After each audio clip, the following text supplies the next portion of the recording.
지난주에 우리 담임 목사님이 십계명의 배경에 대해서 너무 잘 설명해 주셨습니다. 그죠? 다시 한 번 더 기억을 해보면 십계명의 배경에서 한 가지 기억을 해야 할 것은 이제 그들의 상황, 십계명을 받는 그네들의 상황을 기억을 해야겠죠. 법이 없고 아무것도 없는 그 상황 가운데에서 하나님 나라를 어떻게 살아갈 것인가에 대한 이야기라고 했는데 이것이 우리에게 은혜가 되었으면 좋겠습니다. 아멘이십니까? 십계명이 우리에게 율법, 구속이 아니라 우리에게 은혜가 되었으면 정말 좋겠어요. 이 하나님 나라를 이렇게 살아가는 거구나. 아, 내가 예수 믿고 살아간다는 것이 이렇게 복된 인생이구나 라는 것이 정말 깨달아지는 그런 시간이 되었으면 좋겠습니다. 아멘이십니까? 제가 아멘이십니까? 이런 거 잘 안 하는데 잘 안 하거든요, 진짜. 네, 저 나름대로의 그거라서 잘 안 하는데 진짜 이 십계명을 하는 동안 이제 오늘 4번째, 5번째, 6번째 하고 마칠 텐데 그때까지 진짜 이 십계명이 외워야 할 거, 그죠? 우리 머릿속에 항상 외워야 할 거라고 되어 있는데 그게 아니고 묵상하는 게 되었으면 좋겠습니다. 묵상할 거라고. 그래서 오늘 십계명 4번째 시간으로 3계명과 4계명을 함께 보려고 합니다. 그리고 남은 2주 동안 10계명에 이제 3계명, 4계명 했으니까 5, 6, 7, 8, 9, 10 이렇게 나눠서 할 텐데, 자, 오늘 강의 안에 보시면 제가 늘 넣어놓는 뭔가 좀 약간 깔쌈한 구절이 하나 있습니다. 오늘 시편 92편 4절과 5절을 제가 넣어봤는데 우리 같이 한번 읽어보도록 하겠습니다. 시작. 여호와여, 주께서 행하신 일로 나를 기쁘게 하셨으니 주의 손이 행하신 일로 말미암아 내가 높이 외치리이다. 여호와여, 주께서 행하신 일이 어찌 그리 큰지요. 주의 생각이 매우 깊으시니이다. 아멘. 자, 우리가 지금 1계명부터 4계명까지 오늘 볼 것까지 해서 1계명부터 4계명까지 하나님에 대한 계명을 볼 때 제가 1계명과 2계명 할 때 공통적으로 이야기를 한 게 있습니다. 뭐냐면은 예배의 무엇에 대해서 이야기를 한다라고 했어요. 1계명이 뭐였죠? 어이구야, 큰일 났다. 너는 나 외에 다른 신을 섬기지 말라. 2번째가 아이고 큰일 났다. 너는 우상을 만들지 말라. 하늘에 있는 것이나 땅에 있는 것이나 그 어떤 형상도 만들지 말라 라고 했습니다. 첫 번째, 너는 나 외에 다른 신을 섬기지 말라고 할 때 예배의 무엇이라고 이야기를 했었나요? 예배의 대상. 아이고 감사합니다. 그리고 2번째, 2계명 우상을 만들지 말라라고 했을 때 예배의 무엇이라고 이야기를 했었죠? 감사합니다. 예배의 방법. 가끔씩 저렇게 모범생들이 계십니다. 가끔씩. 네, 예배의 방법에 대해서 말씀을 드렸는데 오늘 3계명과 4계명을 미리 말씀드리겠습니다. 3계명은 예배의 태도에 관한 것이고 4계명은 예배를 언제 드리는가에 대한 이야기입니다. 태도와 시기라고 할 수가 있겠죠. 태도와 시기 질투할 때 시기 말고요. 시기를 이야기를 하는 건데 자, 3계명부터 한번 보도록 하겠습니다. 3계명은 뭐죠? 너는 내 하나님 여호와의 이름을 뭐되게 부르지 말라? 망령되게 부르지 말라 입니다. 여보, 평소에 망령이라는 말 쓰시나요? 제가 최근에 뭐 이야기를 하다가 설교 때였나요? 애들이랑 다윗 이제 이야기를 하면서 이제 솔로몬 바이블키 때구나. 바이블키 때 이제 선지서 이야기를 하면서 남유다 말년, 북이스라엘 말년 요 이야기를 했거든요. 그래서 제가 자주 썼던 말이 뭐냐면은 쉽게 말하면 나라가 망조가 들었다는 말을 되게 많이 썼는데 그것도 사실 평소에 잘 안 쓰는데 그죠?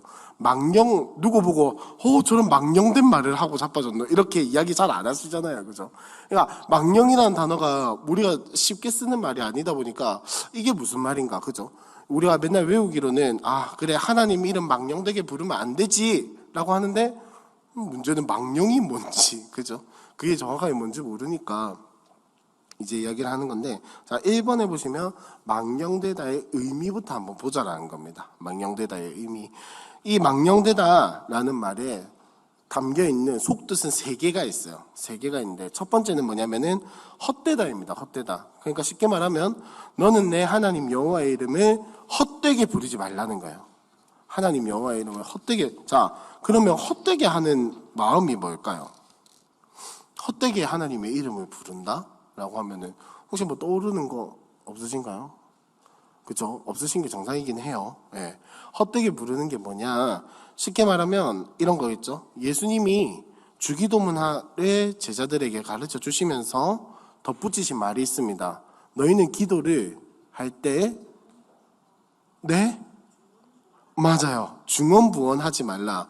중언부언하지 말라라는 말에 이게 뭔가에 대해서는 참 많은 이야기가 있는데 핵심은 이거예요. 우상한테 기도하듯이 기도하지 말라는 거예요. 중언부언하지 말라는 거는 이게 여러 말이 있어요. 뭐 이렇게 웅얼웅얼 거리지 말라라는 뜻도 되고 뭐 이제 중복돼서 뭐 할렐루야 할렐루야 할렐루야 뭐 이런 거 하지 말라라는 그런 이야기도 있고 하여튼 뭐가 있는데 이런 것들의 총체적인 핵심은 뭐냐? 우상들한테 기도할 때 그렇게 했다라는 거예요. 왜 여러분들도 아실지는 모르겠지만 보통 주문 같은 거 외울 때 있잖아요. 우리가 보기에는 무슨 의미도 없는 말 그냥 주구장창 읊어대는 것 같잖아요. 사실 근데 주문을 외울 때는 높낮이라는 게 있어요. 높낮이도 중요하고 일정한 속도도 중요해요. 모르셨죠? 네, 주문을 외울 때 그렇거든요. 근데 제가 외워봤다는 건 아니고 제가 외워봤다는 거예요. 그런 나름대로의 법칙들이 있어요. 근데 우리가 하나님 앞에 기도할 때 일정한 뭐 음률이 있다든지 일정한 속도가 있다든지 그런 거 아니잖아요. 그죠? 내가 급하면 와다다다 기도하고 내가 열받으면 막 이렇게 하고 그죠? 이런 게 정해진 게 없잖아요. 그죠? 하나님과의 관계니까 이야기하는 거니까. 근데 이제 우상들한테 기도할 때는 그렇게 했다라는 거예요. 그러면 여기서 헛되게 부르지 말라는 것도 무슨 말이냐? 하나님의 이름을 헛되게 부르지 말라는 것은 우상들한테 기도하듯이 우상들한테 하나님의 이름을 우상들한테 쓰듯이 쓰지 말라는 거예요. 무슨 말이냐면 이런 게 포함이 되겠죠. 맹세하는 거. 야, 내가 하나님의 이름으로 니한테 뭐 맹세한다. 이런 식으로 이야기를 하는 것도 포함이 되는 거겠죠. 그리고 이제 거짓 예언하는 것들, 뭐 하나님이 니한테 분명히 뭐 어떤 뭐 이런 일을 이렇게 할 것이다라고 가볍게 사용하는 것들도 나중에 이야기를 하겠지만 헛된 거에 포함이 되는 겁니다. 즉, 왜 우상들한테 하는 것처럼 하나님의 이름을 사용하지 말라는 거예요. 우상들의 이름을 사용하는 것처럼. 이때 당시에는 지금은 그런 게 많이 없지만 이때 당시에는 굉장히 샤머니즘적인 종교가 많이 발달을 했고 우상들을 가지고 막 우상의 이름을 가지고 맹세를 한다든지 우상의 이름을 가지고 헛되게 이렇게 헛되게 뭐 보증을 선다든지 이런 일들이 많았겠죠. 당연히 이제 그렇게 하나님의 이름을 쓰지 말라는 거예요. 그리고 두 번째, 거짓되게 쓰지 말라는 겁니다. 이 10계명 중에 여러분 퀴즈를 하나 내볼게요. 내 이웃에게 거짓 증거하지 말라가 몇 계명이게요? 6개 중에 하나입니다. 13.5 아니다 12.5가 되겠네요. 확률이. 아닌가? 모르겠다. 16.5인가? 아무튼 몇 계명이었게요? 자, 성경책 뒤를 펴보시면 빠르게 나옵니다. 9계명이죠. 그죠? 자, 여기서 거짓 증거하지 말라 할 때랑 망령되게 부르지 말라 할 때랑 같은 단어를 사용했다고 합니다. 뭐 저는 히브리어를 잘 몰라서 모르겠는데 어쨌든 거짓 증거하지 말라 할 때랑 망령되게 부르지 말라 할 때랑 같은 단어를 썼다라고 해요. 즉, 그러면 이걸 다시 바꿔서 이야기해보면 너는 내 하나님의 이름을 거짓되게 부르지 말라는 거예요. 그럼 이 거짓되게 부르는 게 또 뭐냐? 쉽게 말하면 자기 이익과 욕심을 위해서 부르는 것을 금하고 있다라는 거죠. 자기 이익과 욕심을 위해서. 이거 뭐 쉽게 말해서 무엇을 이야기를 할 수 있을까요? 거짓되게 사용한다는 것은 이제 아까 말했던 것과 비슷한 내용이긴 한데 자기의 이익을 위해서 자기의 욕심을 위해서 하나님을 이용하는 말들, 그러니까 불필요한 뭐 맹세를 한다든지 내 하나님 걸고 약속한다 이런 거 있잖아요. 이해하셨죠? 왜 그 부모님 걸고 내가 애들이 흔히 하는 말로 부모님 걸고 맹세한다라고 하는 것처럼 우리도 때로는 뭐 나의 이익을 위해서 내가 하나님 걸고 약속할게. 설마 내가 하나님 이름 걸고 거짓말 하겠나라고 해놓고 보통 거짓말을 많이 하죠. 이제 그런 것들을 하지 말라는 겁니다. 아까 앞에 것과 굉장히 비슷하긴 한데 이거는 나의 욕심을, 나의 이익을 위해서 하는 것을 이야기를 하는 거고, 마지막 세 번째로 가볍다라고 제가 적어놨죠. 이거는 쉽게 말하면 이겁니다. 진짜 정말 쉽게 오마이 갓, 이 말 영어권에서 굉장히 많이 쓰잖아요. 그리고 영어권 영화 보면은 가끔씩 예수 그리스도를 불러요.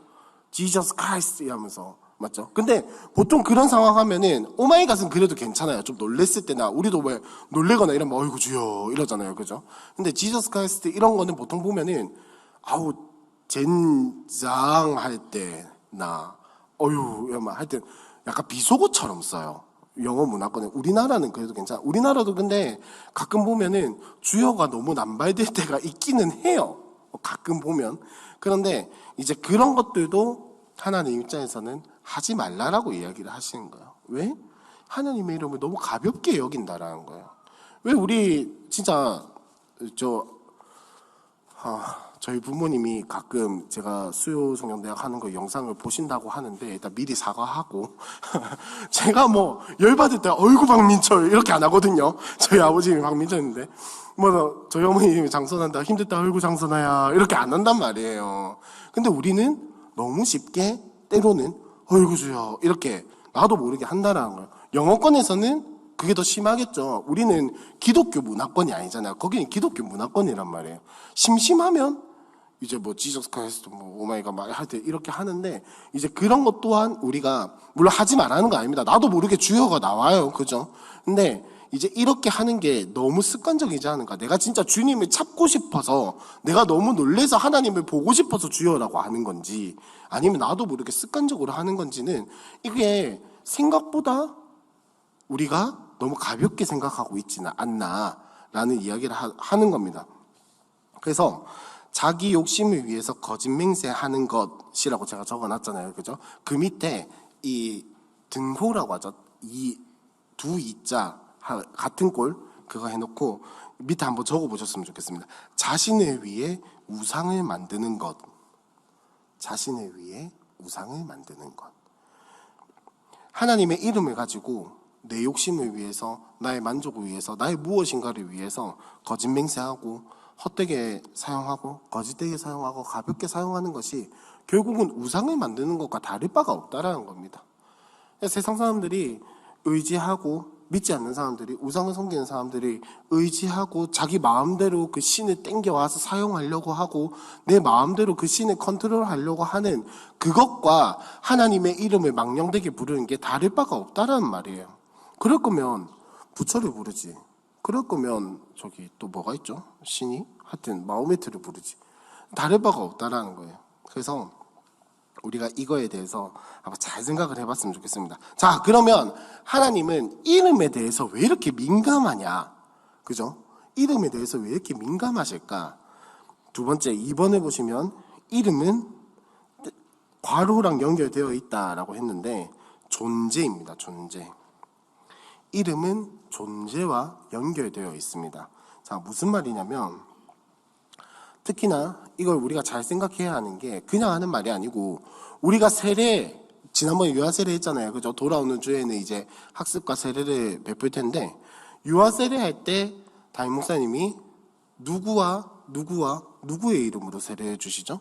성부와 성자와 성령의 이름으로 주신단 말이에요. 그러면 이 말에다가 성부, 성자, 성령 이름 적는 건 아니잖아요. 그죠? 그렇다고 해서 그 세례기 그 은기에 성부, 성자, 성령이 적혀 있는 게 아니잖아요. 그러면 성부, 성자, 성령의 이름으로 세례를 준다라는 게 뭡니까? 내가 삼위 하나님의 권위를 대신 받아서 너에게 세례를 준다. 내가 삼위 하나님이 너에게 세례해 주신 것을 내가 대신해서 준다라는 거잖아요. 제가 지금 무슨 말을 하고 싶은 건지 아시겠나요? 이름으로 세례를 준단 말이에요. 이거는 그냥 그 이름으로 뭐 문구가 아니고 그 삼위 하나님 성부 성자 성령의 존재를 대신해서 담임 목사님이 세례를 주시는 거란 말이에요. 그러면 그 이름으로 준다라는 말에는 삼위 하나님의 존재가 여기에 임재한다라는 말과 같은 말입니다. 성경에 그렇게 되어 있어요. 그리고 두 번째 또 다른 예로 뭐가 있냐면 우리가 기도할 때 거의 모든 개신교가 만국 공통으로 하는 말이 있습니다. 예수님의 이름으로 기도합니다. 아멘. 예수님의 그 예수님이라는 글자에 힘이 있어서 그런 건가요? 아니죠. 예수님이 자기 이름으로 기도하라고 하셨는데 거기에는 예수 그리스도라는 그 단어에 뭔가 힘이 있어서 그런 게 아니고, 우리가 예수님의 이름으로 기도하면은 그 예수님이 우리와 하나님 사이를 이어주는 중보자가 되셔서 우리의 기도가 그 예수님의 존재 때문에 하나님이 들으신 기도가 된다라는 거예요. 자, 그러면 예수님의 이름으로 기도한다라는 것은 글자로만 기도하는 것이 아니고 우리의 기도를 예수님께 의탁한다라는 뜻이 되잖아요. 그죠? 이 예수님의 이름으로 기도하는 것도 존재랑 연결이 됩니다. 성경에서는 이름과 존재는 거의 대부분 연결이 되어 있어요. 그냥 하는 게 아니에요. 우리나라 동양 문화권도 마찬가지죠. 이름을 왜 그렇게 애타게 열심히 철학관 가서 돈 주면서, 저도 철학관 가서 지은 이름이긴 한데 왜 돈 주면서 짓습니까? 이 아이의 인생, 이 아이의 앞으로의 삶이 이 이름에 따라가는 그런 삶이, 자, 축복, 우리 입장에서는 축복하는 거고 전의 입장에서는 사주팔자를 보고 거기에 맞춰서 이름을 짓는 거고, 그죠? 무슨 말입니까? 이름이 그냥 글자가 아니라는 거예요. 이름은 존재와 항상 연결이 되어 있습니다. 하나님의 이름도 마찬가지라는 거예요. 그 이름이 존재로까지 이어지기 때문에 이름이 그렇게 예민하신 거예요. 이름이 그렇게 예민하신 거예요. 자, 그러면 이 3계명에서는 하나님의 이름을 뭐라고 하고 있습니까? 여호와라고 하고 있죠. 그죠? 혹시 이 여호와라는 이름의 무슨 뜻인지 아시는 분 계신가요? 딱 명확하게 한 줄로 쫙. 그죠? 다들 아시는데, 그죠? 이게 제가 너무 어려운 요구, 한 문장은 좀 힘들죠. 그죠? 이거를 여호와라는 말을 영어로 바꿔보면은 I am that I am 혹은 who I am 뭐 여러 가지가 될 수는 있는데 that I am이 제일 맞는 것 같아요. 아무튼 이거를 직역을 해보면 뭐냐면은 내는 내다. 그 경상도 아저씨들이 싸울 때 마 내가 낸데 이러는 거랑 다른 그거예요. 내가 나다라는 거예요. 이거를 조금 더 풀어서 이야기를 해보면 나는 항상 존재하는 나다. 나는 내가 되려고 하는 나다. 약간 이런 이상한 철학적인 의미를 좀 이야기를 하게 되는데, 자, 까먹으시고, 여호와라는 이름의 의미는 요때 당시에 이스라엘 백성들의 상황과 연결을 지어서 한번 이야기를 해보자면 무슨 말이냐? 항상 너희와 함께 있으면서 내가 되리라 약속한 그 하나님이 될 것이다. 나는 너희와 항상 함께 있으면서 내 언약을 이루겠다라고 하는 의미를 가지고 있습니다. 무슨 말입니까? 첫 번째, 내가 너희와 항상 함께 있겠다라는 거예요.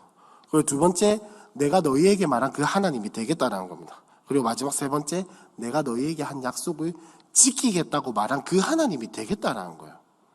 무슨 말입니까? 하나님이 항상 함께 하시고 그들을 지키시고 그들에게 하신 약속을 절대 잊지 않고 끝까지 지키겠다라는 의미가 담긴 게 여호와라는 말의 의미예요. 그러니까 이 여호와라는 이름을 부를 때 쉽게 부르면 안 되겠죠. 그죠? 여호와라는 이름을 부를 때마다 이들이 생각을 하는 거는 우리에게 약속하신 하나님이구나. 신명이라고 하는데 그 하나님에 대한 이름 여러 개가 있죠. 여호와 말고 또 뭐가 있을까요? 야훼는 여호와와 같은 단어인데 발음의 차이예요. 그 다음에 아도나이 나의 주여. 그 다음에 엘로힘 나의 힘이 되신 여호와요. 여호와 라파 치료의 하나님. 여호와 니시 승리의 하나님. 여호와 삼마 여기까지 인도하신 하나님. 그 다음에 여호와 이레는 준비하신 하나님. 이라는 뜻이 있잖아요. 그러니까 하나님의 이름은 어떻게 보면 굉장히 많아요. 하나님이 뭐 이름이 있다고 말하기도 뭐하고 없다고 말하기도 뭐하긴 한데 그 하나님의 속성과 하나님의 어떠하심에 대해서 이름이 굉장히 많은데 그때마다 왜 우리 여호와 니시의 하나님이라고 할 때 뭘 이야기를 합니까? 나로 하여금 승리하게 하신 하나님이라고 찬양하는 의미로 여호와 니시를 이야기를 하는 거잖아요. 그죠? 여호와 라파라고 하면 나를 치유하신 하나님에 대해서 생각을 하면서 부르는 게 여호와 라파라는 이름이에요. 그럼 여호와라고 이름을 부를 때에도 나에게 약속하신 하나님이라는 거를 생각을 하면서 불러야 한다는 거죠. 아도나이라는 것도 나의 주 되신 하나님, 나의 주인 되신 하나님이라는 거를 기억하면서 부르는 거잖아요. 예수라는 이름도 사실은 기억을 하셔야겠죠. 나의 구원자 되신 나의 구원자 되신 예수님, 그리스도 기름 부음을 받으신 이라는 거 항상 기억을 하면서 불러야 한다는 건데, 그렇기 때문에 이름을 쉽게 부르면 안 된다라는 겁니다. 그렇기 때문에 이름을 조심해서 불러야 하고 경각심을 가지라는 거예요. 하지 말라는 게 아니고. 이 3계명 너는 내 하나님 여호와의 이름을 망령되게 부르지 말라는 것은 경각심을 가지라는 겁니다. 하나님의 이름을 부르는 것에 대해서. 그리고 경각심을 가진과 동시에 하나님의 이름을 부를 때 나에게 어떤 하나님이신지를 늘 묵상하라는 겁니다. 그게 3계명의 참된 의미라고 할 수 있어요. 1차적인 참된 의미라고 할 수 있는데, 자, 제가 2번에 보시면 성령을 회방하는 일이라고 적어놨는데, 이게 무슨 말이냐면 이 하나님의 이름을 망령되게 부르는 것에는 하나님의 이름을 욕되게, 쉽게 표현하면 욕되게 사용하지 말라는 거죠. 이거에는 무슨 말이 포함이 되어 있냐면 하나님이 하시는 일을 회방하지 말라는 것도 포함이 되어 있습니다. 예. 우리가 살아가는, 그러니까 쉽게 말하면 이거죠. 우리의 살아가는 모든 삶이 하나님이 인도하시고 성령님이 인도하시는 삶인데, 우리가 잘못 살아가면 결국 누가 욕 들어 먹는 거면 나도 욕 들어 먹죠. 하지만 흔히 말하는 개독교라고 하는 게, 그죠? 개독교라고 하는 게 결국은 누가 욕 들어 먹는 거야? 하나님이 욕 들어 먹는 거잖아요. 그죠? 이제 그런 차원이라고 생각을 하시면 될 것 같은데, 자, 요거에 대해서, 자, 레위기 24장에 보시면, 레위기 24장에 한번 보시면, 아버지는 애굽 사람이고 어머니는 이스라엘 사람인 한 소년이 있었습니다. 근데 이 소년이 사람들이랑 싸우다가 하나님의 이름을 잘못, 그러니까 회방한 일이 있었어요. 여호와의 이름을 회방되게, 망령되게 부른 일이 있었는데, 거기에 대해서 이스라엘 백성들이 하나님, 이 아를 어떻게 처리를 할까요? 라고 물어보고 나서 그에 대한 하나님의 답변이 있습니다. 레위기 24장 16절인데요. 레위기 24장 16절에 보시면 이렇게 되어 있습니다. 여호와의 이름을 모독하면 그를 반드시 죽일지니 온 회중이 돌로 그를 칠 것이니라. 거류민이든지 본토인이든지 여호와의 이름을 모독하면 그를 죽일지니라 라고 되어 있습니다. 뭐 지금 여러분들이 갑자기 막 이렇게 한다고 해서 제가 죽일 수는 없겠다마는 그만큼 심각한 죄라는 것을 인식을 시켜주고 있는 거죠. 그죠? 그리고 마태복음 12장에 보시면, 마태복음 12장에 보시면 예수님이 귀신을 쫓아낸 사건이 등장을 합니다.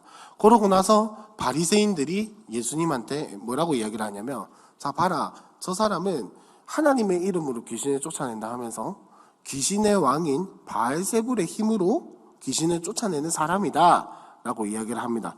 거기에 대고 예수님이 말씀하시는 게 뭐냐면은 너는 성령을 회방하고 있다라고 이야기를 하시거든요.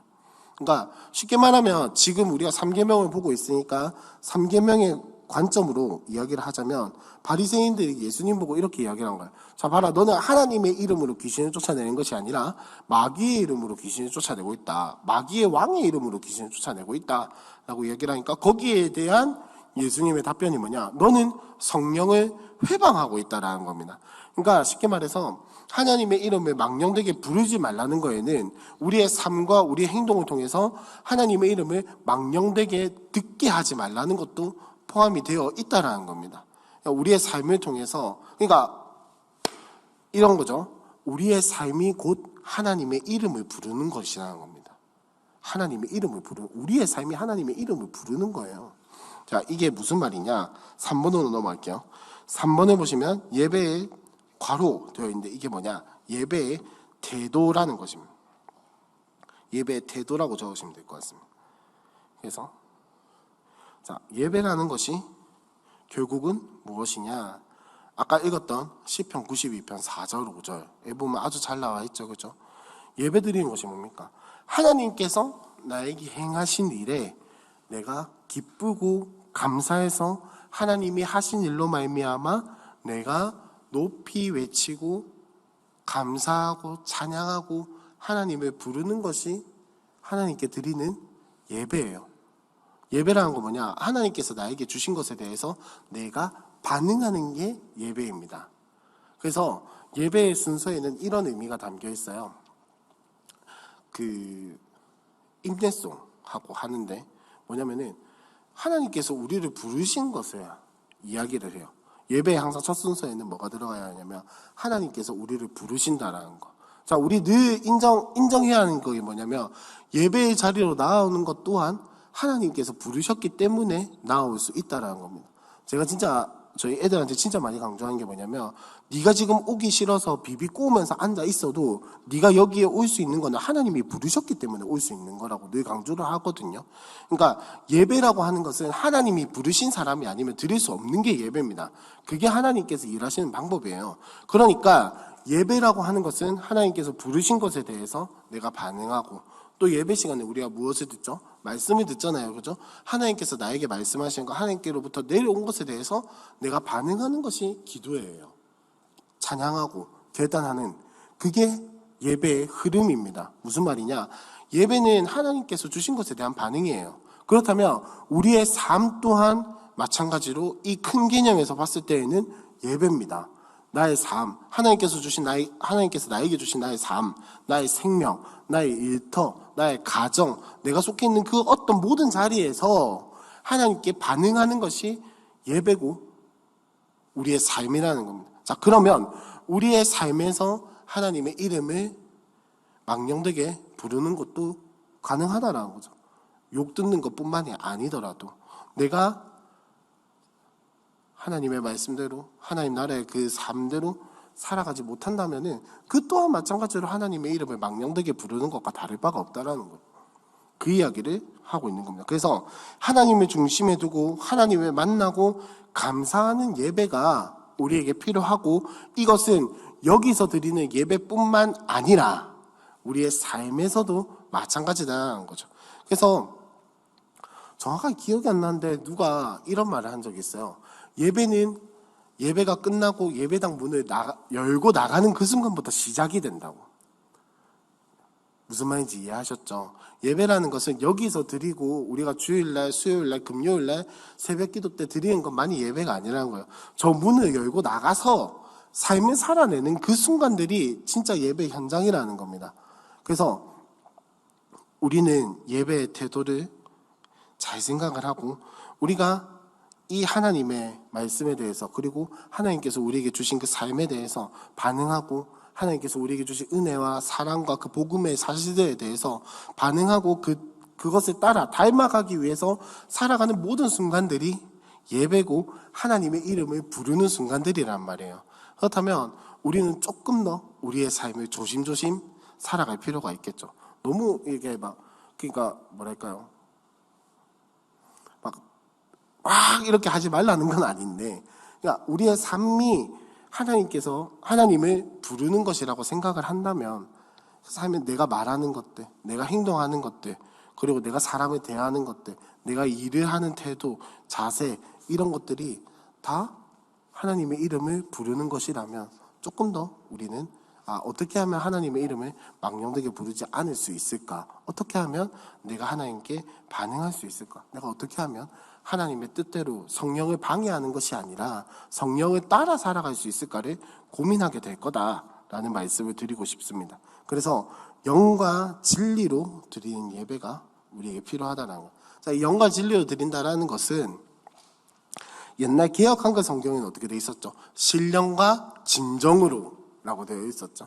그래서 이 신령과 진정으로라고 번역이 되어 있으니까 마치 굉장히 뭐랄까요, 신성하고 막 정성을 다해서 예배를 드려야 하고, 그래서 나쁘지 않은 관습 중에 하나가, 옛날에 저희 엄마도 처음에 초신자 때 그렇게 하셨는데 다리미에다가 헌금 딱 다려가지고, 그죠? 싹 다려가지고 헌금봉투에 고이 넣어서, 그죠? 이렇게 들고 가는 거. 심지어 옛날에 왜 헌금 봉투도 집에 이렇게 들고 가가지고, 그죠? 집에서 딱 해가지고 들고 오는 게, 그죠? 옛날 신앙생활이 그거였단 말이에요. 그거라고 자꾸 이야기하기가 좀 웃기긴 한데, 하여튼 그거였어요. 옛날 신앙생활에. 그래서, 그러니까 신령과 진정으로라고 하는 것이 뭔가 되게 막 홀리하고 막 이렇게 정성을 다하고. 근데 여기서 말하는 영과 진리로 예배 드리는 것은 그게 아니고, 그거라기보다는 우리가 하나님에 대해서 반응하고, 그죠? 앉아만 있는 게 아니고, 그 은혜를 받기 위해서 사모하고 결단하고 애쓰고 하는 그것들, 그리고 하나님께서 진리 말씀해 주시는 것들을 받아들이고 인정하고 내 가슴판에 새기고 그것을 따라 살기 위해서 노력하는 그 모든 순간들이 영과 진리로 예배하는 거예요. 그러니까 영과 진리로 예배를 하는 것은 여기 앉아서 예배 드리는 것뿐만이 아니라 우리의 삶 가운데에서 영으로, 뭡니까? 제가 아까 뭐라고 말씀드렸죠? 은혜 받기 위해서 애쓰고 신앙을 지키기 위해서 노력하고 막 최선을 다하고 그 다음에 말씀대로 살기 위해서 노력하는 게, 그게 삶에서 드린 영과 진리로 드린 예배입니다.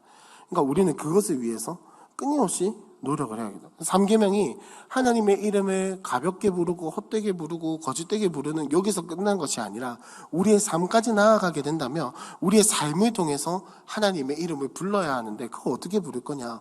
영과 진리로 예배하는 삶을 살아가야 한다는 겁니다. 그 이야기를 하고 있는 게 바로 3계명이에요. 그래서 삶에서 최선을 다해서 살아오고 예배에 참석을 하면은 그 은혜가 다르잖아요. 그죠?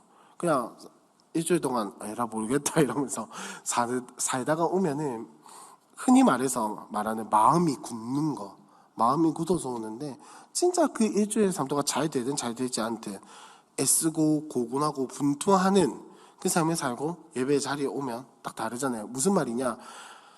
막 일주일의 삶 가운데에서 정말 기적 같게도 영적 전쟁이 거의 없는 삶을 살아갈 수도 있어요. 기쁨과 감사함만 있는 그런 삶이 있을 수도 있단 말이에요. 언젠가는 우리의 삶에 그 많은 주 동안, 일주일 동안 그런 날도 있을 거예요. 아마 그랬으면 좋겠어요. 근데 그런 것을 이야기를 하는 게 아니고, 그 또한 무슨 삶입니까? 내가 하나님께서 주신 그것에 대해서 반응할 줄 알기 때문에 감사한 거잖아요. 그죠? 그렇게 살아오는 그 삶, 하나님께 반응하고 일주일 동안 평일의 삶 동안 속에서 반응하고 하나님을 찾고 하나님을 구하고 하나님을 보고 하는 그 삶, 그거를 하고 나서야 예배에 와야 하나님이 보인다라는 거죠. 일주일 동안 하나님 안 찾으면 예배에서도 하나님 찾기는 굉장히 어렵겠죠. 그죠? 그러니까 주일 예배가 수련회와 다를 바가 없다라는 사실을 꼭 기억을 하셔야 됩니다. 중고등부에도 수련회 많이 가잖아요. 그죠? 수련회 때 받은 은혜 보통 우스갯소리로 3회 간다고 이야기하고, 2박 3일 갔다 오면 3회 간다라고 이야기를 해요. 저는 3시간이라고 믿는데 2박 3일이면 3시간 가요. 4박 5일쯤 되면 한 5시간 갈까요? 그만큼 그때 받은 은혜는 그걸로 끝이에요. 그 자리에서 그 은혜로 평생을 살아갈 수 있다고 여기면 안 됩니다. 주일 예배도 마찬가지예요. 우리 2시간 드리는 거 때로는 문 열고 나가기도 전에 여기서 이미 다 깨고 나가는 경우도 있잖아요. 그죠? 아니, 솔직히 까놓고 이야기해서 저도 그런 적 많아요. 근데 그게 다라고 생각을 하면 평생 예배는 회복이 안 될 거라는 말입니다. 내가 예배 드리는 이걸 가지고 이 받은 은혜를 꽁꽁 막 이렇게 싸들고 막 이렇게 쪼매맣게 막 이렇게 해서 들고 다니라는 게 아니고, 이걸 가지고 어떻게 내가 더 은혜를 받을까? 이걸 가지고 내가 어떻게 더 하나님을 찾을까? 내가 이걸 가지고 어떤 하나님을 만나야 할까? 내가 이걸 가지고 어떻게 하나님께 반응하면서 살아가야 할까를 고민하는 게 다음 주 예배 때 은혜 받는 비결입니다. 무슨 말인지 이해하셨죠? 그러니까 이 하나님의 이름을 망령되게 부르는 것에는 이렇게 뭐랄까요, 광범위한 이야기까지 연결이 된다는 거예요. 우리의 삶이 예배이기 때문에, 우리의 삶이 하나님의 이름을 부르는 것이기 때문에 그렇게까지 연결될 수 있다라는 거. 그리고 뒷장으로 넘어가서 자, 4계명에 대해서 한번 보도록 하겠습니다. 자, 4계명은요, 일단 안식일을 기억하여 거룩하게 지키라 라고 되어 있습니다. 그래서 이 4계명을 보면서 우리가 몇 개 단어를 나눠서 볼 텐데, 첫 번째는 안식일입니다. 안식일. 안식일의 근거가 뭘까요? 안식일은 왜 안식일일까요? 창세기 2장 3절 한번 찾아보시겠어요?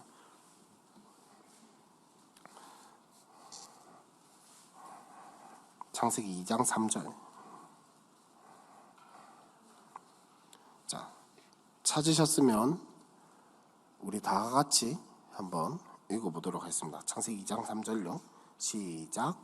하나님이 일곱째 날을 복주사 거룩하게 하셨으니 이는 하나님이 창조하시며 만드시던 모든 일을 마치시고 이날에 안식하셨음이더라. 심플합니다.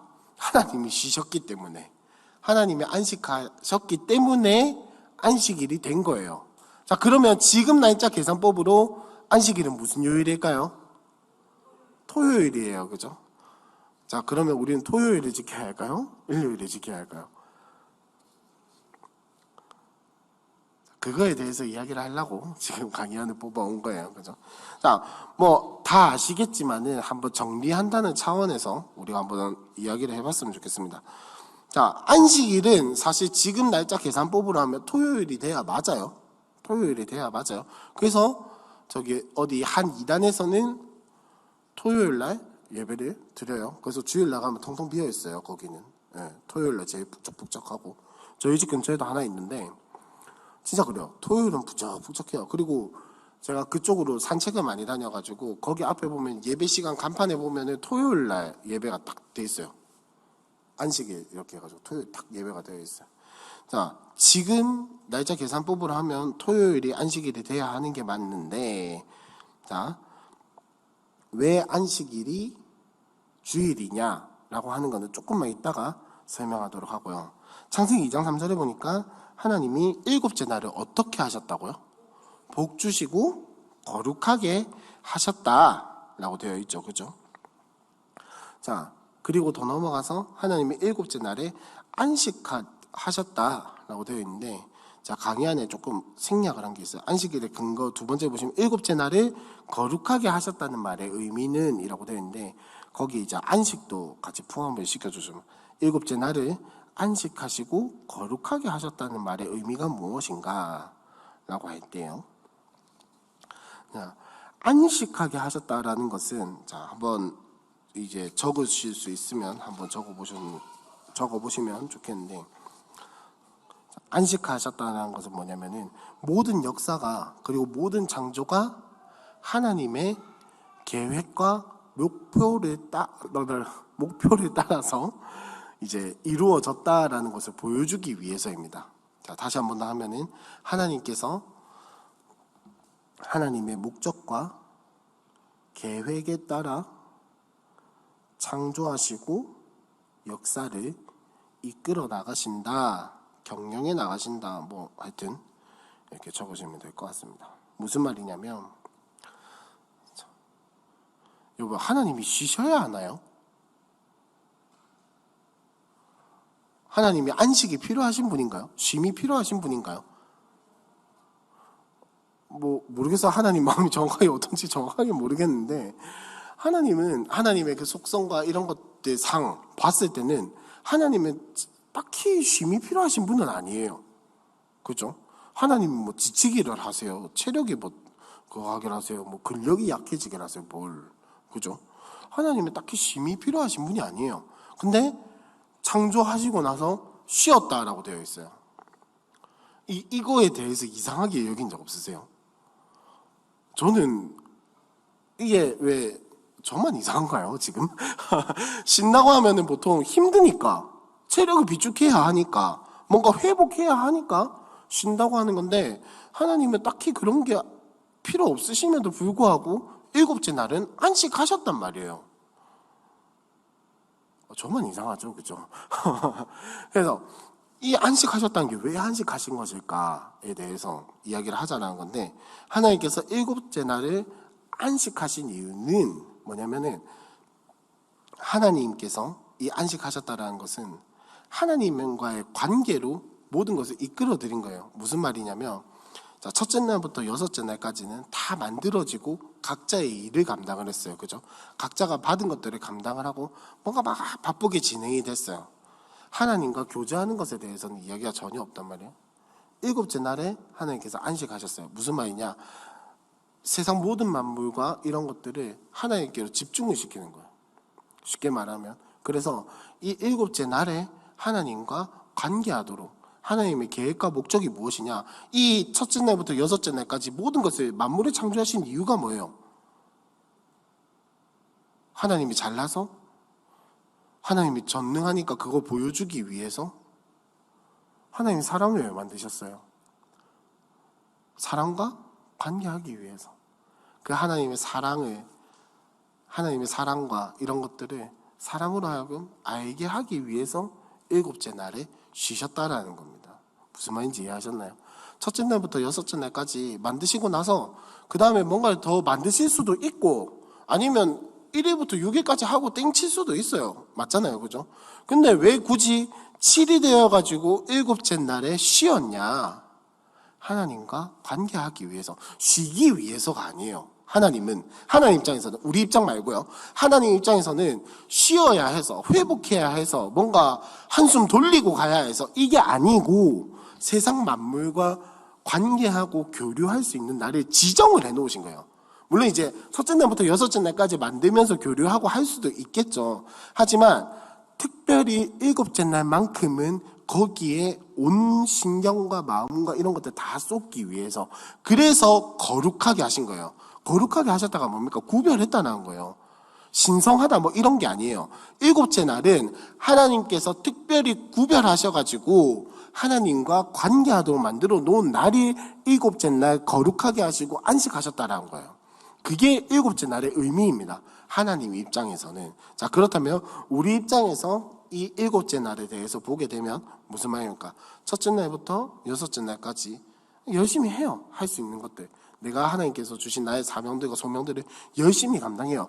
그리고 일곱째 날에는 뭐에 집중해야 합니까? 하나님과 관계하는 거. 적어도 일곱째 날만큼은 첫째 날부터 여섯째 날까지 하지 말라는 게 아니고 게으르라는 소리가 아니고 적어도 일곱째 날만큼은 모든 것을 내려놓고 그것에 집중하고 하나님과 관계하고 하나님을 바라보는 그날이 되어야 한다가 특별히 구별하라는 겁니다.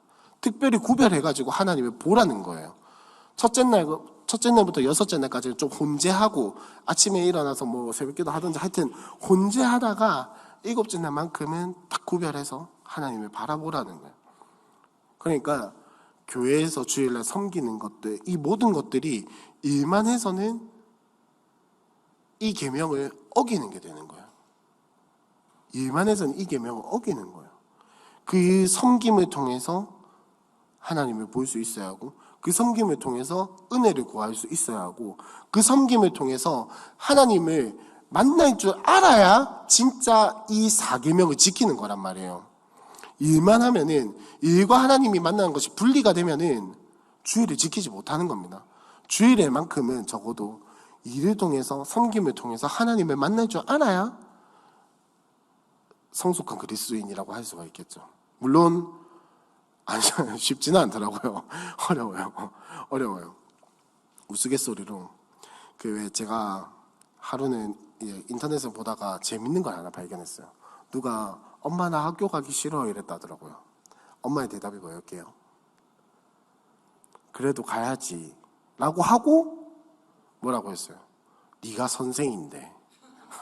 제가 이 이야기를 와이프한테 해주고 하루는 교회 가기 싫어 이랬거든요. 그러니까 저희 와이프가 뭐라 했을 것 같습니까? 그래도 가야지 네가 목사인데. 이렇게 이야기를 한 적이 있어요. 물론 그렇게 주일날 하는 게 쉽지 않다는 거는 저도 쉽지 않더라고요. 쉽지 않은데 그럼에도 불구하고 우리가 그걸 통해서 하나님을 찾을 수 있어야만이 이 계명을, 그러니까 하나님께서 거룩하게 구별해가지고 우리에게 이 안식일을 주신 그 이유가 지켜진다는 거죠. 그래서 저는 여러분들이 여기 앉아 계신 분들이 참 많은 곳에서 섬기시고 또 헌신하시고 또 일하시는 분들이라는 거 잘 알고 있습니다. 그런데 주일날 그거를 통해서 은혜 받으실 수 있기를 정말 간절히 소망합니다. 일만 하지 마시고요. 일만 하지 마시고 그 섬김을 통해서 하나님을 찾아가셔야 돼요. 그 섬김을 통해서 예수님이 나를 얼마나 섬겨주셨는지를 경험을 하셔야 돼요. 그렇게 헌신하는 걸 통해서 예수님이 십자가에서 헌신하신 것이 나를 위한 것이구나 라는 그 사실이 느껴지셔야 돼요. 그래야만이 안식일을 지키는 게 되는 거란 말이에요. 그 안식을 통해서 하나님과 교제하고 예수님을 만나고 성령과 동행하는 것이 그걸 통해서 가능하다라는 거예요. 그래서 힘들겠지만 섬기는 것도 힘들고 그렇지만은 더 힘들겠지만 그렇게 찾으셨으면 좋겠어요. 왜냐하면 안식일을 지킨다. 안식일을 통해서 하나님과 교제한다라는 것이 쉬는 것으로 이야기를 하는 게 아니거든요. 그렇게 치면은 저기 보자, 여기서 제일 멀리 오시는 분이 혹시 나는 교회까지 오는데 차 타고 1시간 넘게 걸린다. 50분 넘게 걸린다. 차 막힐 때 빼고 일반적으로 40분 넘게 걸린다. 주일날 안식해야 하면 40분 넘게 오셔야 돼요. 아니잖아요, 그죠? 주일날 쉬는 날이면은 쉬어야 하면은 저렇게 40분 넘게 걸려서 올 이유가 없어요. 그죠? 그냥 집 옆에 교회 있으시죠, 그죠? 그러니까 집 옆에 교회 가면 되지 뭐하러 그렇게 해요. 바리새인들이 이 논리였어요. 안식일에는 하나님도 쉬셨으니까 우리도 쉬어야 한다면서 어떻게 했습니까? 예수님이 안식일에 손 마른 사람을 고치니까 뭐라고 이야기를 합니까?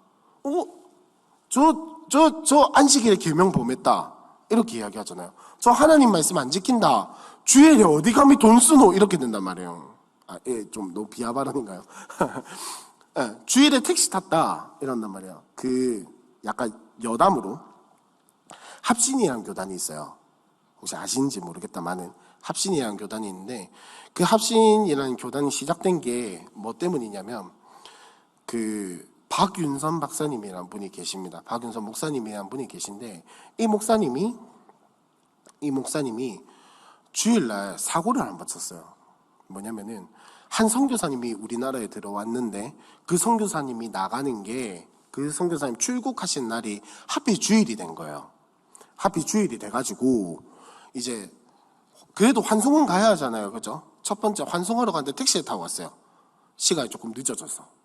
근데 이게 딱 항구에 도착하고 보니까 이거 까딱 잘못하면 돌아가서 주일 예배 못 드리겠는데 이렇게 된 거예요.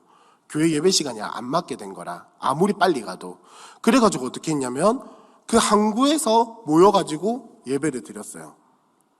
요것 때문에 합신과 고신이 갈라지게 됐습니다. 요것 때문에 그 박윤선 박사님이 주일날 어디에 딴 데서 예배 드리노 이거랑 두 번째 아까 말했던 택시 돈 썼다 이거예요. 그러니까 물론 이제 고신의 그런 철저한 신앙관도 장점이 있겠다마는 이렇게 안타까운 결과도 낳게 되는데 하여튼 박윤선 박사님 좀 대단한 분이시긴 하세요. 우리나라 최초죠. 우리나라 최초로 신구약 성경의 주석을 혼자서 집필하신 분이거든요. 대단하신 분인데 그런 이유로 갈라치기가 됐어요. 안타까운 일이긴 한데 이 고신이 정말 그 안식일에 지키는 것에 대해서 굉장히 아시겠죠? 굉장히 막힌 생각을 가지고 있었다라는 거. 너무 문자 그대로 율법주의적인 그런 사상이 좀 있었다라는 건데 제가 드리고 싶은 말씀은 안식일은 그렇게 지키면은 유대인들이랑 우리랑 다를 게 뭐냐라는 거예요. 안식일을 지키는 것이. 뭐 주일날 물론 이제 마음은 아셔야 돼요, 그죠? 최대한 거룩하게 구별해가지고 하나님과 만나는 것에 집중하기 위해서 이제 돈도 쓰지 말고, 그죠? 돈을 쓰게 되면 한도 끝도 없게 되니까 이제 그런 것들을 조심하자라는 의미기는 한데, 우리 또한 마찬가지로 우리는 그와 다를 바가 없다라는 것 또한 인정을 하셔야 돼요. 섬기는 거, 헌신하는 거, 일하는 거, 이런 것들에 대해서 우리가 얼마나 너무 쉽게 생각하고 있느냐. 얼마나 쉽게 생각하고 있느냐. 그냥 이거 해야지. 그냥 뭐 하면 되지. 라고 생각하고 주일날 넘기시면은 사계명을 범하는 것과 다를 바가 없다는 거. 물론 이거 범한다고 해서 죽고 뭐 지옥 가고 그런 건 아니다마는 하나님 나라를 살아가는 방식이라고 생각을 한다면 우리는 정말로 이 계명을 지키기 위해서 노력을 해야 한다는 거예요. 그래서 두 번째로 일곱째 날을 거룩하게 하셨다는 말은 지금까지 이야기한 것과 마찬가지입니다. 하나님과 교제하기 위해서 특별하게 구분해 놓으셨다는 거예요. 구별해 놓으셨다는 거예요. 우리가 거룩한 하나님의 백성이라는 말이 무슨 말입니까? 구별된 하나님의 백성이라는 거잖아요. 이 세상의 풍조와는 다르게, 이 세상 사람들과는 다르게, 믿지 않는 사람들과는 다르게 우리를 따로 떼놓으셨다라는 게 거룩한 백성이라는 말인데 주일도 마찬가지라는 겁니다. 안식일도 마찬가지라. 하나님께서 특별히 이날만큼은 하나님을 만나는 것을 위해 구분해 놓으셨다라는 게 거룩하게 만드셨다라는 말의 의미예요. 자, 그리고 2번으로 넘어와서, 자, 그러면 우리는 안식일을 왜 토요일 날 하고 주일 날 하냐, 그죠? 왜 주일 날 하냐라는 것에 대해서 이야기를 하려고 하는데, 신약 시대에 보면은 아까 말씀드린 것처럼 바리새인들이 진짜 철저하게 안식일을 지켜요. 그죠? 손 마른 사람도 고쳐주지 말고 미리 싹 그거 톡 잘랐다고 저만 했던 그런 건데, 왜 그렇게 철저했을까요? 왜 그렇게 철저했을까요? 제가 이 이야기 참 많이 하는데요. 생각해보면, 자, 말라기 때, 구약 성경에서 역사가 끝나는 게 언제죠? 에스라 느헤미야 때잖아요. 그죠? 성경에서 봤을 때 역사가 끝나는 거 에스라 느헤미야 때인데, 그때 이스라엘 백성들 열심히 살았나요? 하나님 말씀 잘 지켰나요? 아니죠. 맞죠? 성전 재건하다가 일단 내 먹고 사는 게 급하다 해가지고 내 집 먼저 짓다가 학계랑 스가랴한테 엄청나게 혼나고 나서 성전 다시 짓고, 그죠? 성벽 지을 때도 뭐 잘했나요? 아니거든요. 근데 그 신구약 중간사가 300년, 350년 정도 되는데 그 사이에 사람들이 바뀌었어. 이 무슨 일이냐 하는 생각 안 해보셨어요? 일단 저만 해봤거든요. 제가 생각한 거 한번 이야기를 해볼게요. 무슨 말이냐면, 자, 바리새인들과 사두개인들은 모두 신구약 중간사 시기에 생겨난 사람들입니다.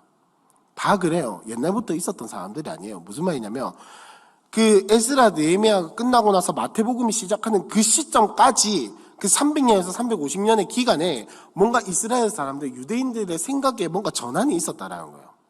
그 전환의 계기가 뭐였냐면, 여러분들이 잘 아시는 예루살렘이 무너진 겁니다.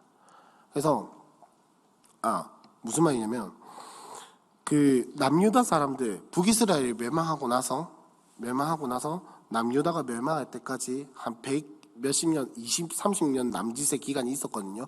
그 120년, 30년 기간에 남짓한 기간 동안 이스라엘 사람들의 마음에는, 남유다 사람들의 마음에는 어떤 마음이 있었냐면, 저 봐라 북이스라엘 저 우상 숭배하다가 저거 다 무너진 거다. 저 봐라 성전도 안 지키고 예루살렘 떠나가지고 참 지그마뜨어 살다 보니까 저렇게 된 거다. 우리 봐라 성전도 잘 지키고 제사도 드리고 있고 예루살렘을 딱 끼고 다윗 왕조가 있으니까 우리 멸망 안 하는 거 아니냐 이거거든요. 근데 어떻게 됐습니까? 싸그리 다 망가졌죠. 다윗 왕조도 없어져, 성전도 무너져, 예루살렘도 무너져, 저그들은 땅 다 빼앗기고 바벨론으로 포로로 잡혀가. 그러니까 이 남유다 백성들, 그러니까 이스라엘 백성들 마음에는 어떤 게 있냐면, 야, 이거 하나님이 약속 안 지키면은 우리 친다는 말이 사실이었네? 라는 인식이 된 거예요, 이제. 우리는 예루살렘 지키고 있고, 성전 지키고 있고, 제사 드리고, 다윗 왕조 지키면은 괜찮은 줄 알았던 거예요, 남유다 사람들은. 그러니까 선지자들이 이야기하는 거, 야, 너그 그러다가 망한디, 너그 그러다가 성전 무너진디, 너그 그러다가 예루살렘 다 빼앗긴디 라고 말했던 것들이 예사로 들리다가 다 빼앗기고 빈털터리가 돼가지고 바벨론으로 잡혀가 보니까는 이제 실감이 나는 거예요. 흔히 하는 말로 망했다. 험한 말이 나올 뻔했는데 하여튼 망했다. 이거 진짜 하나님이 괜히 하신 말이 아니구나 라는 게 인식이 된 거예요. 그래서 이제 에스라 느헤미야 때부터 포로 귀환할 때부터 그 예수님 시대까지 이 사람들의 마음에는 뭐가 있냐면, 하나님 말씀 진짜 철저하게 지켜야 하는구나 라는 인식이 이제 바뀌기 시작한 거예요. 그게 시작이 돼서 뭐가 나왔냐? 바리새인들이 나오고 사두개인들이 나오고 열심당원들이 나오고 광야 가가지고 세례 요한처럼 사는 사람들이 생겨나기 시작했다라는 거예요. 그러니까 그래서 안식일을 철저하게 지킨 거예요. 그래서 이 안식일을 기억하여 거룩하게 지키라 하는 이 계명을 어떻게 하면 거룩하게 지킬 수 있을까? 어떻게 하면 안식일을 안식일답게 지킬 수 있을까라고 생각을 한 게, 주일에는 집에서 뭐 30m 이상 움직이지 말자. 주일에는 뭐 신발을 신을 때도 일하는 신발을 신지 말자. 작업화를 신지 말자.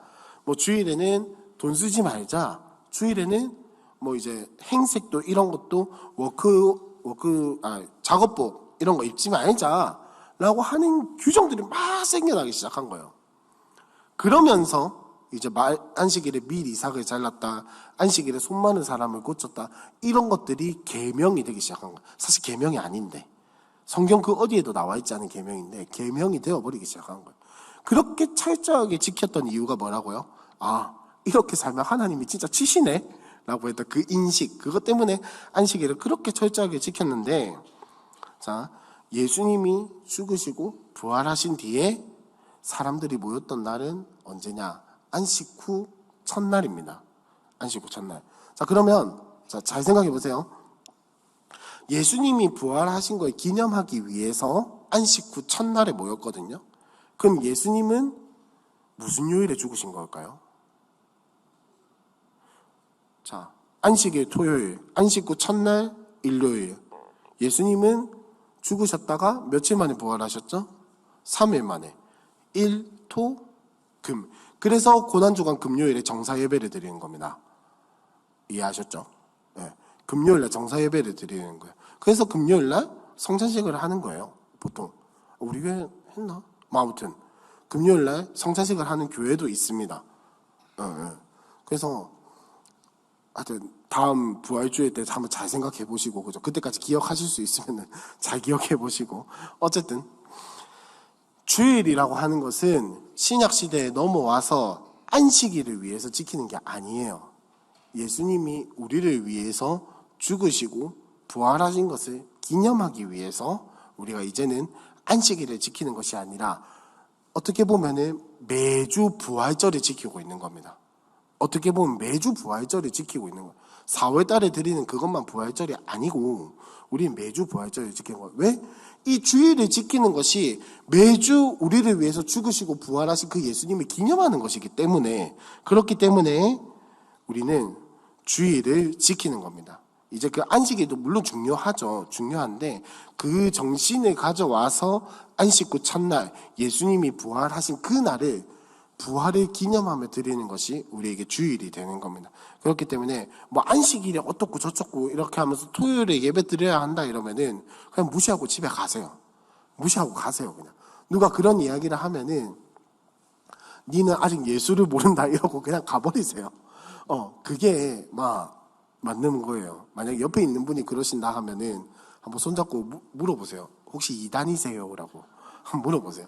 그러니까 토요일에 그 안식일을 지키는 것이 중요한 게 아니고 우리에게는 이제 신약 시대에 살아가는 우리에게는, 예수 믿고 살아가는 우리에게는 예수님의 부활을 기념하면서 그 안식일의 정신이 뭡니까? 이날만큼은 구별해서 하나님과 교제하는 시간, 하나님과 관계하는 시간을 가지겠다라는 그 정신을 가지고 부활을 기념하면서 살아가는 것이 우리가 지키는 주일이라는 겁니다.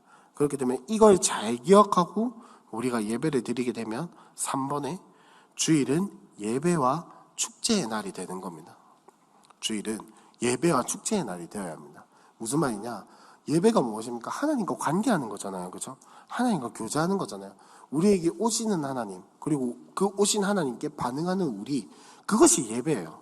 그게 예배고, 그러면 이 주일은 어떻게 돼야 합니까? 축제의 날이 되어야겠죠. 예수님이 나를 위해서 죽으시고 부활하셨구나. 나를 위해서 이 땅에 오셨구나. 나를 위해서 그 하나님과의 단절, 한 번도 겪어보지 못한 그 하나님과의 단절을 겪으시고 육체적 고통을 당하시고 다시 부활하셔가지고 나에게 그 모든 은혜와 공덕을 주셨구나 라는 것을 기뻐하면서 감사하는 날이 되어야겠죠. 물론 이제 때로는 슬플 때도 있고, 그죠? 때로는 힘든 날도 있고 한다마는 기본적으로 주일은 예배와 축제의 날이 되어야 합니다. 그렇다고 해서 너무 슬픈데 울면서 웃으면서 오지는 마시고, 그 말이 아니고 주일의 정신이 그렇다란 말이다. 주일의 정신이 그렇다는 말이고. 그래서 우리 담임 목사님이 늘 예배가 축제가 되어야 한다, 축제의 예배가 되어야 한다라고 하는 것이 그냥 재밌고 즐겁고 하하호호 깔깔 웃다가 가는 걸 말하는 게 아닙니다. 그 복음으로 인해서 감사하고 기뻐하고 내가 힘들고 슬픈 그 와중에도 성령님이 내 마음속에 함께 계시는구나 라는 사실에 위로받고 감사하고 그것을 고백하는 그런 하루가 되는 게 주일이라는 거예요. 어떻게 보면 너무 율법적일 수도 있겠다마는 이 정신을 놓으면은 주일은 그냥 우리에게 안식일밖에 되지 않습니다. 유대인들이 말하는 문자적인 안식일밖에 되지 않아요. 그냥 날이 되었으니까 지키는 거. 그냥 날이 되었으니까 오늘이 일요일이니까 교회 가는 거. 교회 왔으니까 섬기는 거. 교회 왔으니까 그냥 일하는 거 밖에 되지 않는다라는 거예요. 그냥 우리 교회에서도 말하는 종교적인 생활밖에 되지 않는다라는 거죠. 이 정신에 잃으면은 그렇게 될 수밖에 없다라는 거를 우리가 잘 기억을 했으면 좋겠습니다. 그래서 여러분들 돌아오는 주일이 정말로 예배와 축제의 날이 되었으면 좋겠습니다. 예배하고 하나님과 관계하고 하나님을 만나고 하나님을 경험하고 그 가운데에서 나를 위해서 이 모든 것을 주신 하나님께 감사하고 기뻐하고 고백하고 뭐 미친 사람처럼 헤헤 웃으라는 게 아니고 내 마음속에서 그런 찬양의 고백이 올라와야 한다라는 거예요. 근데 여러분 참 안타깝게도 우리는 많은 행사와 많은 일들과 많은 섬김과 이런 것들로 인해서 많이 지쳐있죠. 그죠? 하지만 여러분 아까 앞에서도 이야기했던 것처럼 그런 것들에 파묻히지 않으셨으면 좋겠어요. 파묻히지 마세요, 제발. 파묻히지 마시고, 물론 저한테도 지금 하는 말이에요. 현준아 파묻히지 마 이렇게 이야기하고 있는데 파묻히지 마시고 오히려 그것으로 인해서 내가 어떻게 하면 하나님을 더 붙들 수 있을까? 내가 어떻게 하면 하나님을 만날 수 있을까?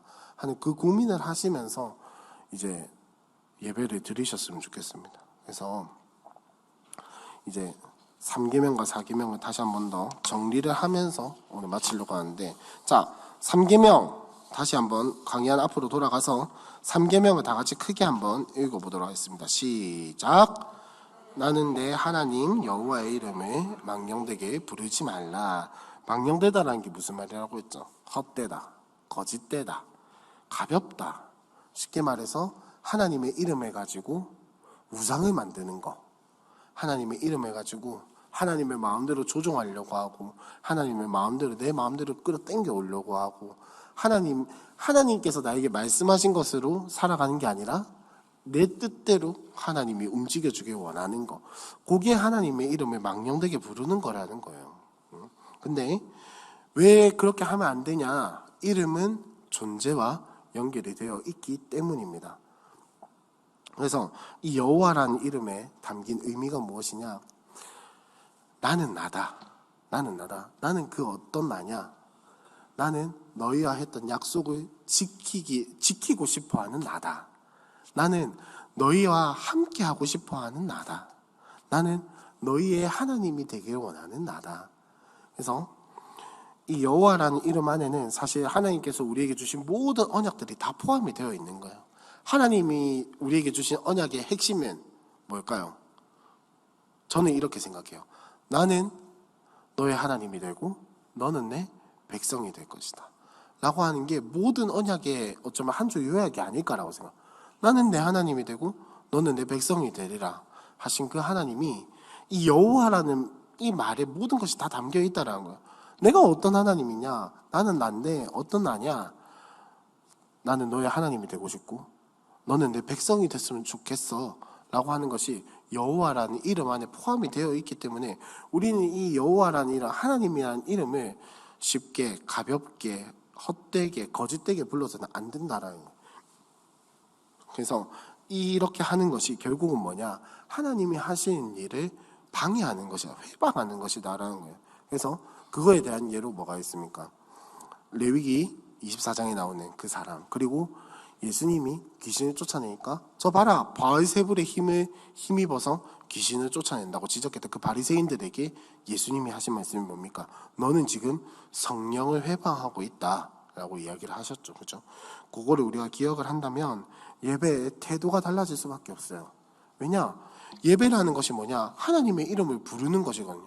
그럼 그 하나님의 이름을 부르는 것이 뭐냐? 하나님이 우리에게 주신 것들, 하나님이 우리에게 말씀하신 것들에 대해서 내가 반응하고 다짐하고 결단하고 또 그렇게 살아가고 하는 모든 것들이, 하나님께서 우리에게 말씀하신 모든 그 반응들이 우리가 하나님의 이름을 부르는 것이라는 거예요. 그래서 여기서 예배하는 것뿐만 아니라 우리가 삶을 살아가는 것, 우리가 하나님의 이름을 가지고, 우리가 그리스도인이라는 이 이름을 가지고 살아가는 그 모든 순간들이 하나님의 이름을 부르는 거라는 거예요. 그럼 그 삶 가운데에서 하나님을 가볍게 여기게 한다든지 예수 그리스도의 은혜를 욕되게 한다든지 이런 모든 것들이 하나님의 이름을 망령되게 부르는 것과 다를 바가 없다라는 거예요. 그럼 여러분들의 삶이 어떤 삶이 되어야 하냐?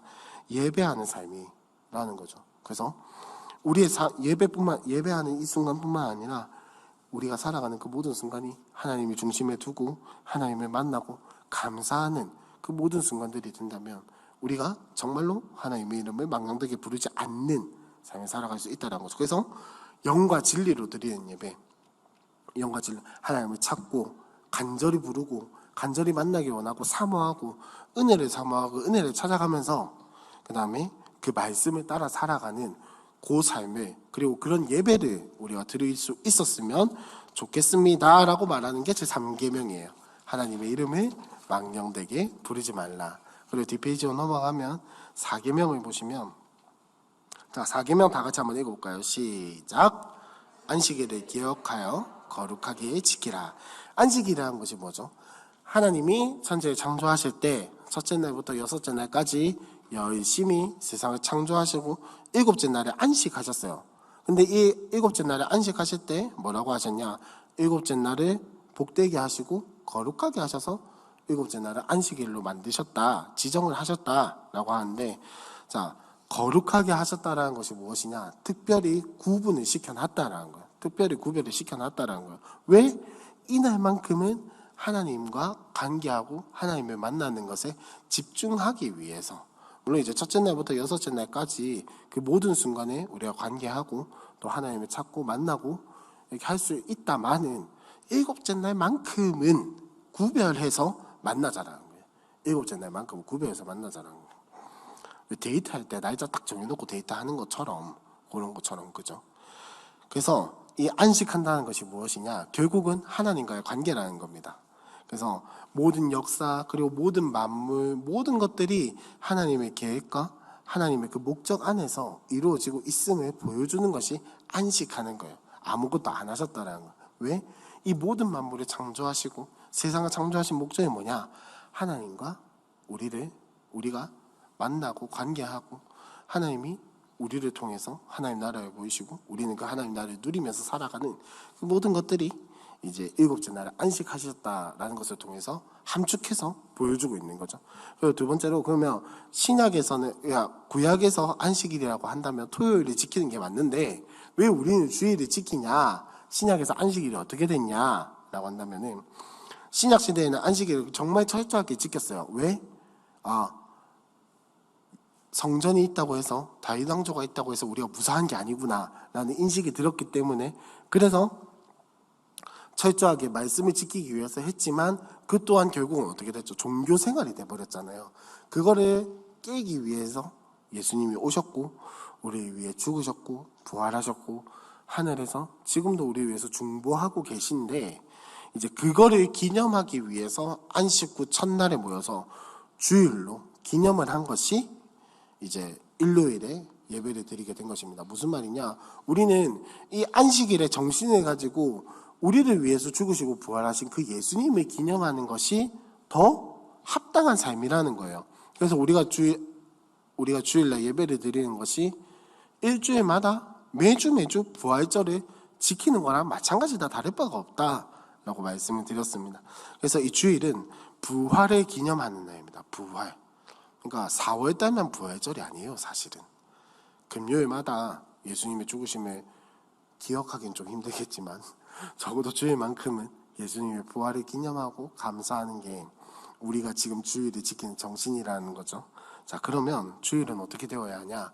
예배와 축제의 날이 되어야 한다는 겁니다. 하나님과 관계하기 위해서 힘쓰고 거룩하게 구별해서 지키라고 말씀하신 것처럼 거룩하게 구별해서 지키고, 또 그 가운데에서 축제, 나를 위해서 부활하신 예수님의 은혜에 감사하고 기뻐하면서 찬양을 드릴 수밖에 없는 그런 날이 되어야 하는데, 많죠, 뭐가? 뭐가 많죠, 그죠? 예배만 드릴 수 있으면 참 좋겠는데, 그죠? 뭐가 많죠? 근데 정말로 우리가 이 주일을 지키기 위해서 노력한다면 그거를 통해서도 예수님을 찾고, 그거를 통해서도 은혜를 갈망하고, 그거를 통해서도 하나님을 바라봐야 하는 것이 정말로 주일을 지키는 자세라는 거예요. 그냥 아이고 힘들다, 빨리 끝내자, 이렇게 하고 지나가면은 종교생활이랑 다를 바가 없다는 겁니다. 예배 때 은혜 받으면 뭐합니까? 그거 가지고 살아내는 게 우리의 인생이라는 거예요. 그래서 예배는 여기서 드리는 것으로 끝나는 것이 아니라 저 문을 열고 나가는 순간, 그러니까 사실은 예배 끝나고 자리에서 일어나는 그 순간부터 진짜 예배의 시작이라고 할 수가 있겠죠. 그죠? 그래서 오늘 3계명과 4계명을 함께 보면서 이제 예배에 대해서 이야기를 했는데, 자, 1계명 다시 한 번 더, 오늘 하나님에 대한 1계명부터 4계명에 대한 이야기가 끝나는 날이니까 1계명이 뭐였죠? 너는 나 외에는 당신을 섬기지 말라. 2계명, 너는 나를 위하여 새긴 우상을 만들지 말고 위로 하늘에 있는 것이나 땅 아래 바다에 있는 것이나 아무것도 만들지 말라. 육지나 바다 물고기 아무것도 만들지 말라. 3계명, 아이고 큰일이다 주여. 3계명이 뭐였죠? 넌 내 하나님의 이름을 망령되게 부르지 말라. 그 다음에 4계명은 안식일을 기억하여 거룩하게 지키라. 예배의 대사, 예배의 방법, 예배의 태도, 예배의 시기에 대해서 4가지로 이야기를 했는데, 이 예배에 대해서 지금 계속 이야기를 하고 있잖아요. 그죠? 왜 이 4계명이 하나님에 대한 계명인가 동시에 예배에 대한 계명이냐? 결국 우리가 하나님과 관계하는 것은 예배이기 때문이에요. 예배이기 때문이에요. 이 예배라는 말에 교회에 와서 정해진 시간에 정해진 순서에 따라서 드리는 것에 예배의 개념이 매여 있으시면은 이 관계를 절대 이해할 수가 없어요. 예배라는 게 뭡니까? 하나님과 관계하는 그 모든 순간들이라는 거예요. 그래서 사실 제가 준비하면서 살펴봤던 모든 책들은 사실 이 개념에 매여 있는 느낌을 참 많이 받았습니다. 그래서 이 4계명을 삶에서 적용하지 못하고 이 예배라는 거에만 자꾸 이렇게 이야기를 하던데, 예배는 그런 게 아니죠. 그죠? 우리가 삶을 살아가면서 모든 순간에 하나님과 관계하고 하나님을 높이고 하나님을 찬양하고 하나님을 바라볼 수 있는 그 모든 순간이 사실 예배예요. 여러분들이 집에서 묵상하는 그 순간도 예배인 거고, 여러분들이 기도하는 그 순간도 예배인 거고, 여러분들이 살아가시는 그 삶의 자리에서 최선을 다하는 것이 예배입니다. 하나님의 이름을 부르는 거란 말이에요. 그러면 여러분들의 삶의 모든 순간에서 이 4가지 계명이 적용이 되어야 한다는 거예요. 첫 번째 계명이 뭐였죠? 아이고 주여. 넌 나 외에 당신을 섬기지 말라. 두 번째, 쉽게 우상을 만들지 말라. 세 번째, 여호와 이름을 망령되게 부르지 말라. 옛날 기억 한글에 일컫지 말라라고 되어 있었죠. 그죠? 그 다음에 4번째, 안식일을 기억하여 거룩하게 지키라. 이 4가지들이 여러분들 삶에서 각자 뭔가 하나씩 적용이 되셨으면 좋겠어요. 적용이 되고, 그리고 그러면 내 삶에서 내가 하나님 외에 다른 것을 무엇을 섬기고 있나 하는 거는 찾기 쉽겠죠. 그죠? 그리고 두 번째, 우상을 만들지 말라라고 했는데, 이 또한 첫 번째 계명과 약간 이어서 이야기를 할 수가 있겠죠. 그래서 내가 뭔가 하나님을 이렇게 만들어가지고 땡기려고 하는 건 없는가? 내가 생각해 놓은 하나님의 틀은 없는가? 내가 생각해 놓은 하나님께서 이렇게 하셔야 돼, 저렇게 하셔야 돼 라고 하는 틀은 없는가? 점검해 보셔야 하는 거고, 세 번째, 우리가 방금 봤던 하나님의 이름을 망령되게 일컫지 말라. 그럼 난 내 삶 속에서 정말로 그 예배하는 삶, 하나님의 이름을 부르는 삶, 하나님께 반응하는 그 삶, 하나님을 찾지 못하는 부분들은 무엇이 있는가? 그리고 4번째, 안식일을 기억하여 거룩하게 지킨다라고 했는데, 나는 얼마나 내가 하는 것을 통해서 하나님을 붙들고 있는가, 요 4가지 정도는 우리가 체크해 봐야 하지 않겠습니까? 제가 그래서 저는 항상 이렇게 설교를 하거나 뭐라 할 때마다 항상 점검해보자라는 쪽으로 뭔가 이야기를 많이 하거든요. 특히나 10계명은 더 그런 것 같습니다. 진짜 점검해봐야 하는 것 같아요. 이 계명들이 아까 처음에 서두에 이야기했던 것처럼 그냥 지켜야 할 거, 내가 이것만은 해야 돼 라는 것이 아니라 이걸 통해서 내 삶을 볼 줄 아는 거, 이걸 통해서 내 삶을 점검할 줄 아는 거, 그것 또한 율법의 기능이거든요. 그것 또한 계명의 기능이란 말이에요. 그리고 거기서 그치는 것이 아니라 점검만 하고 내가 반성해야지, 고쳐야지, 여기서 끝나는 게 아니라 이 계명의 의미들을 정확하게 알고, 그리고 그 속에 숨겨진 하나님의 마음을 알고 내가 정말로 기뻐하고 감사하고 이것을 묵상하면서 하나님이 나를 만나게 원하시는구나, 하나님이 내가 정말 하나님을 사랑하게 원하는구나 라는 게 1계명이잖아요. 2계명은 뭡니까? 내가 하나님을 있는 그대로 받아들이시길 원하는구나. 세 번째 뭡니까? 하나님의 이름을 망령되게 부르지 말라. 내가 정말 하나님을 귀하게 여기셨으면 하는구나. 4번째, 안식일을 기억하여 거룩하게 하나님과 관계하는 것에 정말로 내가 힘을 다하게 집중하게 원하시는구나 라고 하는 그 하나님의 마음을 안다면 요거는 더 이상 지킬 게 아니고 내가 하고 싶은 게 되는 거예요. 저는 여러분들이 마지막 날에 10계명 끝나는 이날 뭐 얼마 남지 않았다마는 그 날에 이 10계명이 나한테 부담스러운 게 아니고 내가 하고 싶은 게 됐으면 좋겠어요. 예, 적어도 이 1계명부터 4계명까지 여러분들이 집에 가셔서 얼마나 복습을 하실지는 모르겠지만 뭐 복습을 안 하셔도 상관은 없는데 적어도 이 4개만큼은 여러분들에게 하고 싶은 게 됐으면 좋겠어요. 뭐 거짓 증거하지 말라는 거 하기 싫은 사람 누가 있어요, 그죠? 거짓말 안 하고 최대한 안 하려고 하지. 근데 이 4개는 그냥 넘기기가 참 쉬운 것 같아요. 근데 하고 싶은 게 됐으면 좋겠습니다. 이 말을 마지막으로 오늘 마치도록 하겠습니다.